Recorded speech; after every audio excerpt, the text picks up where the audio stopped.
وہ تشریف لائیں اور تقریر پیش کریں۔ ہلو ہلو ہلو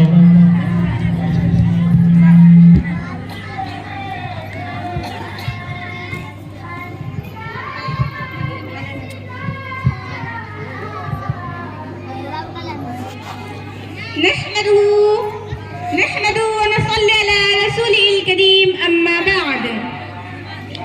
میرے واجب الاحترام اساتذہ کرام اور مہمان خصوصی اور سامعین کرام، السلام علیکم ورحمۃ اللہ وبرکاتہ۔ آج مجھے جس موضوع پر لب کی شاعری کی سعادت ملی ہے وہ ہے یوم جمہوریہ، اور ہندوستانی مسلمان ہندوستان کا شمار دنیا کے سب سے بڑے جمہوری ملکوں میں ہوتا ہے، جہاں ہندو، مسلم، سکھ اور عیسائی تمام مذاہب کے لوگ بڑی محبت سے رہتے ہیں، کیونکہ ہندوستان کو انگریزوں سے آزاد کرانے کے لیے تمام مذاہب کے لوگ لڑائی لڑے، اور 15 اگست 1947 کو ہندوستان آزاد ہوا۔ پھر ہندوستان چلانے کے لیے 26 جنوری 1950 کو ہندوستان کا قانون لاگو ہوا۔ اس قانون کے بعد سے جمہوری طرز کا آغاز ہوا، اور ہندوستان میں یوم جمہوریہ کے نام سے جس طرح اسکول کالج میں جشن منایا جاتا ہے، اسی طرح دینی مدارس و مکاتب میں بھی زور و شور سے اس کا اہتمام کیا جاتا ہے، اور لوگوں کو یہ بتایا جاتا ہے کہ جنگ آزادی میں مسلمانوں نے ایک عظیم قربانی پیش کی اور ملک کو آزاد کرنے میں بہت ہی اہم رول ادا کیا ہے۔ لیکن جب گلستہ کو خون کی ضرورت پڑی، خون ہم نے دیا، گردنیں پیش کی، پھر بھی کہتے ہیں ہم سے یہ اہل چمن، یہ چمن ہے ہمارا تمہارا نہیں۔ بہت سے لوگوں کا کہنا ہے کہ مسلمانوں نے ہندوستان کو کیا دیا۔ میں ان سے کہنا چاہتی ہوں کہ ہندوستان کو تاج محل کی خوبصورتی کس نے دی؟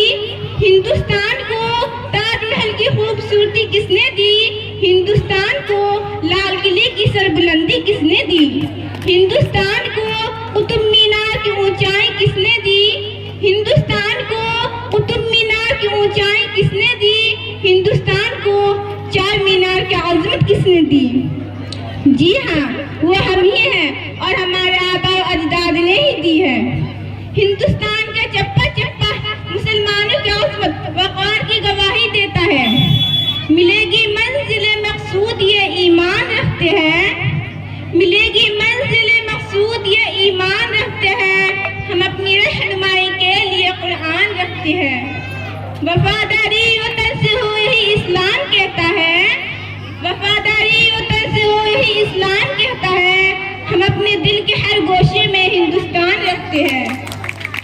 لیکن افسوس قانون بنانے کے باوجود بھی جس محل مذاہب کے لوگوں کو قانون میں برابری کا حق حاصل ہے، اس کو طرح طرح سے ستایا جاتا ہے، اس کے ساتھ ظلم و واجبت کو جاری رکھا جاتا ہے۔ ہم ان سے صرف اور صرف یہی کہنا چاہتے ہیں کہ ہم کو نہ ستاؤ کے گنہگار نہیں ہیں، ہم کو نہ ستاؤ کے گنہگار نہیں ہیں، یہ کس نے کہہ دیا کہ ہم وفادار نہیں ہیں؟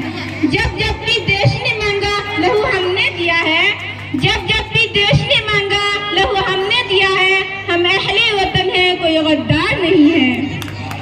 اسی بات پہ میں اپنا تقریر ختم کرنا چاہتی ہوں۔ وآخر دعوانا ان الحمد للہ رب العالمین۔